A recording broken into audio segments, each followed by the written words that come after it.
सच की आवाज, हर खबर सबसे तेज। ये है द हिंद 24 न्यूज, सच के साथ हर वक्त। नमस्कार, आप देख रहे हैं द हिंद 24 न्यूज और मैं हूं आपके साथ साक्षी निर्वाण। आइए नजर डालते हैं आज की कुछ खास खबरों की ओर। राजकोट से नकली पुलिस वालों के एक गैंग का भंडाफोड़ हुआ है। यूनिवर्सिटी पुलिस ने 2 आरोपियों को गिरफ्तार किया है। राजकोट शहर में पुलिस के लोगों वाली टी शर्ट पहनकर लोगों को धमकाकर पैसे ऐंठने वाला एक गैंग एक्टिव हो गया है। सोपान लक्सुरिया के पास 2 युवकों से 50,000 रुपए की फिरौती मांगी गई थी, लेकिन युवकों की सतर्कता से नकली पुलिस का रैकेट पकड़ में आ गया। यूनिवर्सिटी पुलिस ने तुरंत कार्रवाई करते हुए आर्यन परद्वा और परमराज मंजारिया नाम के 2 आरोपियों को गिरफ्तार कर लिया और आरोपियों के पास से एक मोटरसाइकिल और पुलिस के लोगो वाली एक टी शर्ट जब्त की। आइए सुनते हैं इस पूरे मामले में एसीपी राजेश बारिया ने क्या कहा।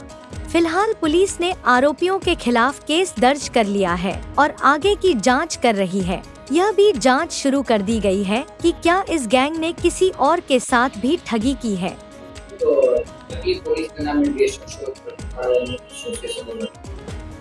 તારીખ 12/6/2024 રાત્રિના 13 યુનિવર્સિટી પોલીસ સ્ટેશનની હદમાં આવેલો સોપન છે ગ્રાઉન્ડ છે એની પાસે આ ગામના ફરિયાદી પીઠભાઈ મનસુખભાઈ ખેડિયા હતા, તેના 3 મિત્રો બેઠેલા હતા। તે દરમિયાન થોડી વારમાં 2 સમૂહ બ્લુ કલરની મોટરસાયકલ લઈને આવેલા અને એમને જોઈ એમને કીધું સાયકલ શું કરો છો,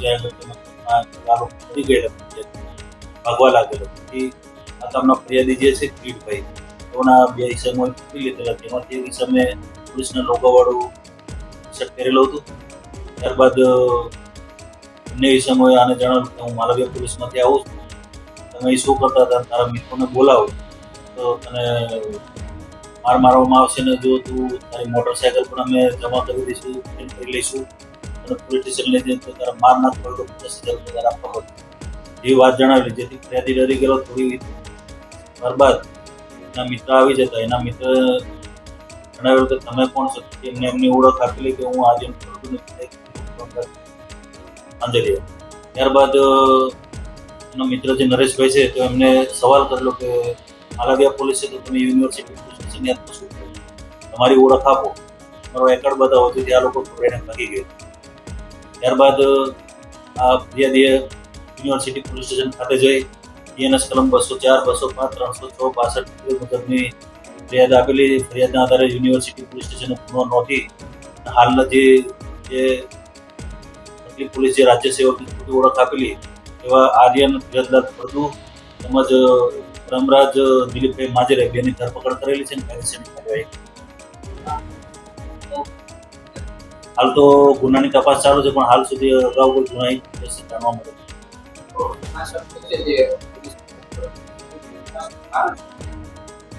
ત્યારે હાલ તો બંનેની એકદમ 22 વર્ષની ઉંમરના બંને નવયુવાન છે। એ રીતે પોલીસનો રોકો પાડવા માટે પણ આ કરી શકીએ। હાલ તપાસ ચાલુ છે। જેઓ પાસેથી તેમનું મોટરસાયકલ તેમજ જે पुलिस लोगो और शर्ट पहरो तो देखते रहिए द हिंद 24 न्यूज।